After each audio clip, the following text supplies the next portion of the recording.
Good evening, it's Peter Merrick. I'm taking my evening walk with my best little buddy, you see, Shrimp. And tonight I just want to talk about what it's like being a Canadian in exile.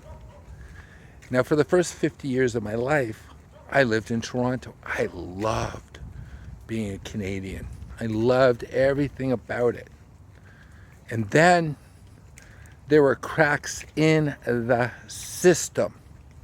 The first crack that I saw was in the budget of 2017. In the back pages of the Liberal government's budget was a little law that was going to be passed. And that was that the government was giving itself the authority, the Canadian government, that if a bank failed, they would seize all accounts and they would issue shares. I thought about it at the time and said, this is really interesting or scary, because it reminded me of Cyprus. Because when Cyprus started having problems, they seized all accounts over 100,000. And back then, why would someone want to seize a Canadian account? We had the best banks in the world, the strongest banks. During 2008, when the rest of the world was suffering, Canadian banks were doing really well. And then, during the summer of 2018, the Liberal government made a proposal to attack small businesses, to stop people from hiring family members in their family businesses, to attack their investments. It was crazy. You know what was really interesting? The finance minister, Moreau, his family had gone public with their company, so it didn't affect him. Little Prince Justin, he had a family trust, and they had a huge foundation, the Trudeau Foundation, which he got paid from. Didn't impact him. But every mom and pop business in the country, it impacted them. And then the lockdowns happened. That was the second shoe to drop. What do I mean by that? They allowed big box stores to remain open.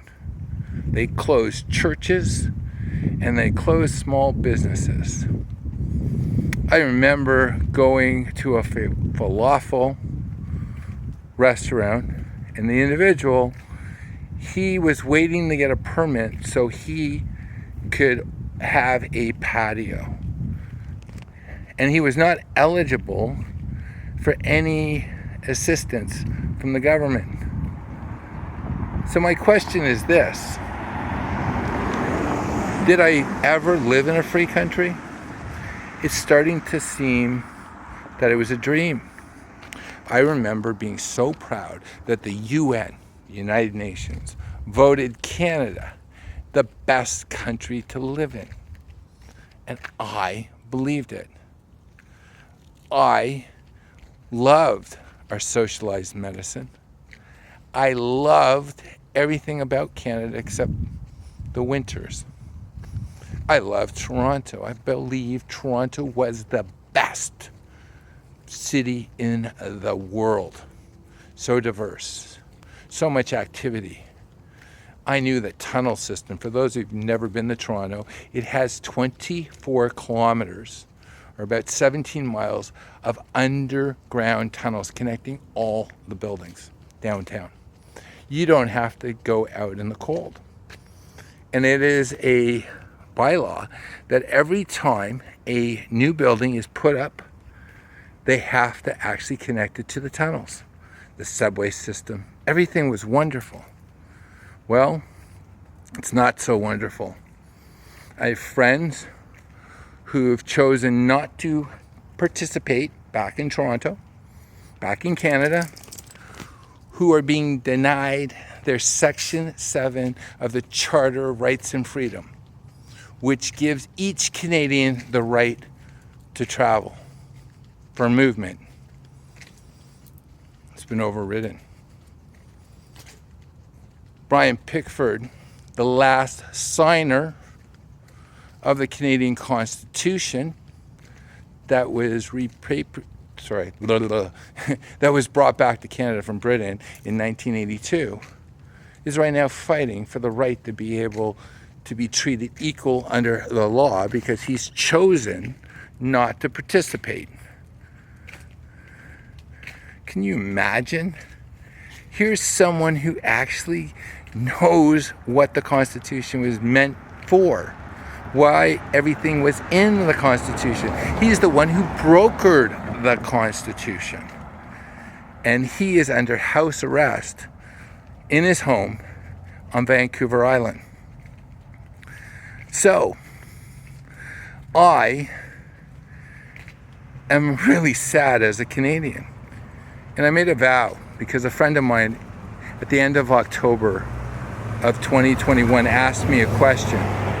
And what she asked me was this. She said that since I was a Canadian not living in Canada, what was I going to do for Canadians who were being denied their rights? Well, I have a voice and I will use it. Canada is a great nation and I miss it. And I will do whatever I can to reclaim it. And if I can't reclaim it, to help my fellow Canadians who want to live in freedom to achieve freedom. And that is my pledge.